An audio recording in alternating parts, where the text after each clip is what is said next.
सबसे बड़ी मिसाल चोलिस्तान है, जहां काफी अरसे से बारिश न होने की वजह। दर्शक মুস্তাফিজকে নিয়ে একই বললেন পাকিস্তানি সাবেক ক্রিকেটার শহীদ আফ্রিদি। বিস্তারিত জানুন পুরো ভিডিও জুড়ে। লাইভে এসে শহীদ আফ্রিদি বলেন মুস্তাফিজকে চেন্নাই অতিরিক্ত ব্যবহার করছে। যখনই দলের বিশাল খারাপ পরিস্থিতি হয় তখনই দেখা যায় ফিজকে দিয়ে বোলিং করায় তারা। শুরু থেকে এখন পর্যন্ত খেলেছে চেন্নাইয়ের হয়ে মুস্তাফিজ। সবগুলো ম্যাচেই দলের বিশাল চাপের সময় তাকে বোলিং করতে দিয়েছে, যেটি আমি নই গোটা বাঙালি দেখেছে। যেখানে ভারতের বাকি বোলারদের খাটায় তারা ভালো মোমেন্টে, এটা কেন করবে চেন্নাই?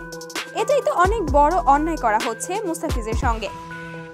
যখন তাকে বোলিং করতে দেয়া হয় তখন তো প্রতিপক্ষ ব্যাটারগণ মারমুখী থাকে ছক্কা চার হাঁকানোর জন্য, ঠিক তখনই দেখি ফিজকে দিয়ে বোলিং করানো হচ্ছে।